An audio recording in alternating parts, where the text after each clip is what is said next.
quantidade de casos de dengue enorme na região de vocês aí, e nós contamos com a colaboração de vocês para ajudar a gente aí. Precisar até que eu usar esse que eu vou arrumar isso tudo, tá? Você dá uma olhada para nós que é pro seu bem mesmo. Não sei como é que é. O mosquito Aedes aegypti ele é capaz de transmitir até 23 vírus. E no Brasil a gente tem apenas 4 deles. O primeiro é o vírus da febre amarela, depois veio o vírus da dengue, a chikungunya, que veio alguns anos atrás, e agora, recentemente, o Zika vírus.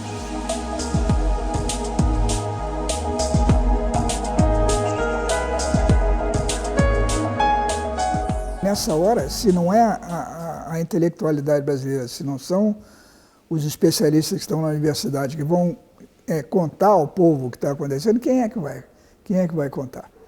Então, eu acho que essa responsabilidade, é claro, o governo que vai implementar as medidas que são necessárias é responsável, mas a universidade tem uma cota de responsabilidade grande nesse aspecto, né? Então, a gente está fazendo muito o que se chama de empreendedorismo. É você desenvolver tecnologias, técnicas, metodologias, o qual você consegue solucionar problemas sociais.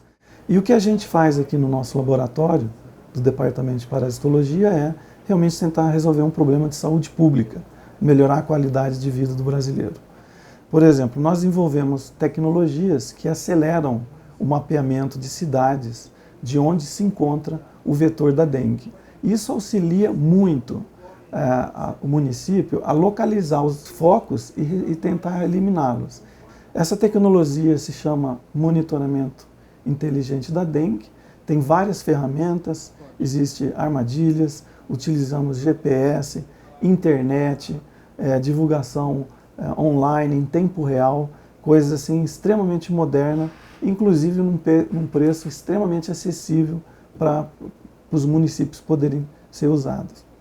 São mais de 7 patentes, incluídos em todas as tecnologias, que foram licenciados por uma empresa que está localizada no Parque Tecnológico BHTEC.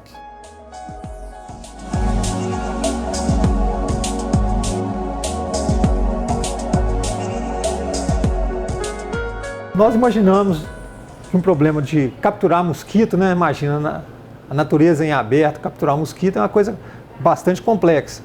E aí nós pensamos, bom, vamos tentar eliminar ou contribuir para eliminar no foco da origem, que seria o desenvolvimento da larva após a eclosão dos ovos.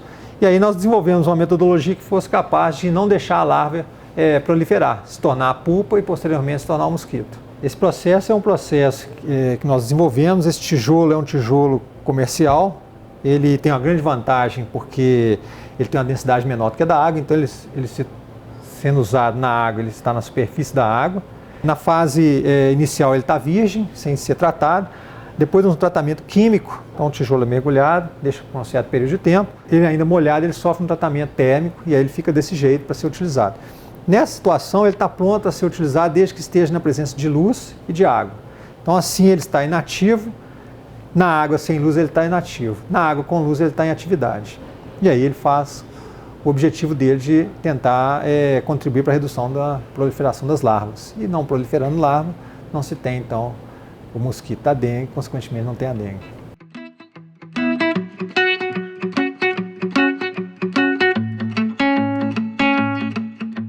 O mosquito Aedes aegypti ele é um pernilongo, um pouquinho diferenciado do pernilongo comum que pica a gente à noite. Aquele que pica à noite, ele se chama Culex e ele é marrom e faz um zumbido que incomoda o sono da gente. O Aedes aegypti ele já é preto e rajadinho. E aí ele não tem esse zumbido, o que ajuda ele a se alimentar das pessoas. No entanto, ele só suga o sangue durante o dia. Então nós estamos em atividade, o mosquito pica a gente, ele não consegue obter um repasto sanguíneo suficiente e aí ele procura outras pessoas. E esse é o grande motivo das epidemias se propagarem rapidamente, porque ele alimenta mais de uma pessoa para ter o alimento suficiente para desenvolver os ovos. O Culex, durante a vida toda, ele pica até 8 pessoas. Já o Aedes aegypti chega a 60 pessoas. Então é por isso que tem essa grande diferença de dispersão de doença e do hábito do mosquito, que faz com que ele é um vetor potencial para disseminar doenças.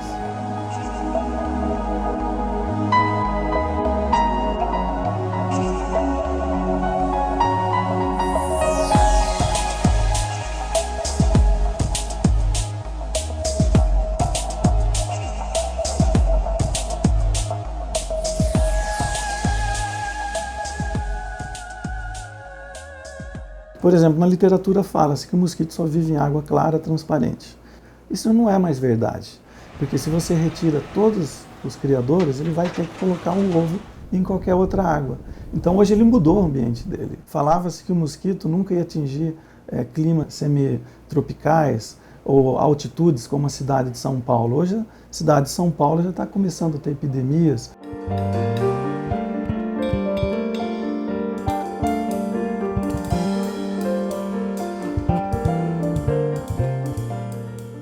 A transmissão de doenças por mosquitos, por pernilongos, é comum. É durante a picada dele. Então, durante a picada, ele libera a saliva, que facilita a alimentação dele, acelera o processo de alimentação. E nessa saliva está carregada por patógenos, seja ele vírus, como da dengue, zika, chikungunya, né? Ou protozoários, que nem a malária. Ok? Então, o que acontece é, no caso de vírus, o vírus que o mosquito transmite além da picada, ele pode transmitir para os seus descendentes, ou seja, as fêmeas que estão contaminadas, elas colocam os ovos que estão contaminados. E aqueles mosquitos que vão sair daquele ovo contaminado vão nascer contaminados. Então não vai precisar picar uma nova pessoa para ele ficar contaminado.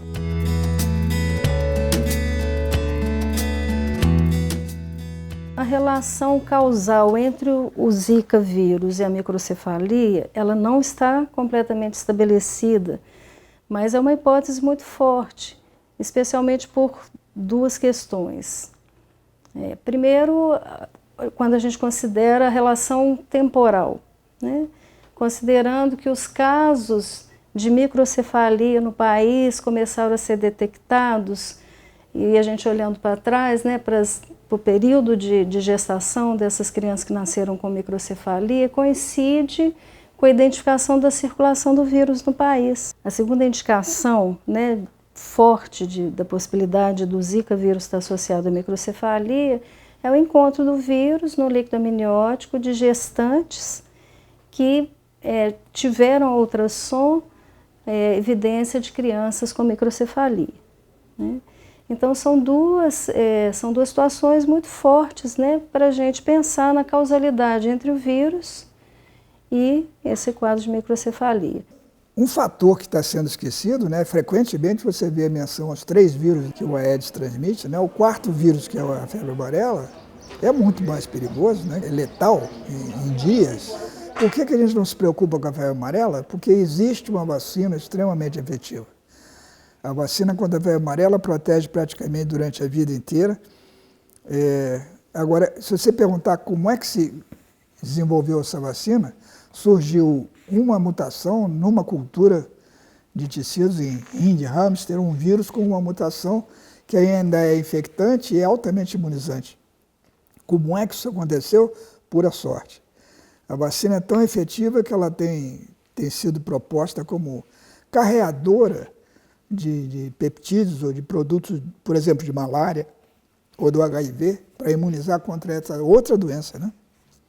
Então, a pergunta que fica no ar e que deve estar na cabeça da população, e foi por isso que eu escrevi, é por que não se faz a vacina contra os outros 3 vírus, já que a vacina contra o 4º vírus é tão eficiente? É porque a gente não sabe como é que a gente teve essa sorte de conseguir a vacina contra o 4º vírus, e a gente não tem a menor ideia ainda de como é que a gente vai fazer com que uma sorte dessa vá acontecer para os outros 3 vírus, ou se isso é possível.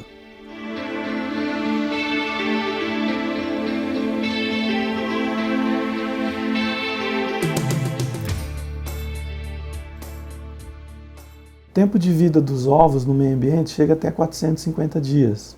E isso faz com que ele consegue passar em época de estiagem, em época de seca, enquanto os outros mosquitos não conseguem ficar 2, 3 dias fora da água. Então ele pode, além de estar todo esse tempo fora da água, ele pode estar contaminado e emergir um ano seguinte já transmitindo a doença. Em criadouro, com água parada, na época de verão, ele fica mais ou menos em torno de 7 a 10 dias, período de larva, onde ele se transforma em pupa, e ele se torna novamente um adulto. No Brasil, já teve campanhas de erradicação do mosquito. Uma época foi de Oswaldo Cruz, por volta de 1920, e depois por volta de 1940.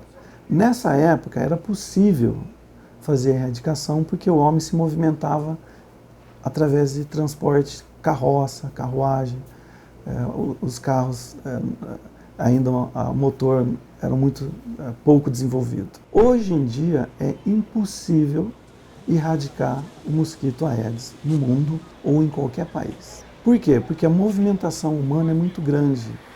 Você tem transporte aéreo, carros, todo o tempo, então é aí que os mosquitos são transportados. Hoje são as pessoas que carregam a doença onde o mosquito se encontra. Então é a movimentação humana que está carregando o vírus e não o mosquito. Não é mais o problema da dispersão do mosquito como se acreditava antigamente. Então, nós que transportamos a doença para o mosquito. Ele pica as pessoas e aí começa a difundir a doença.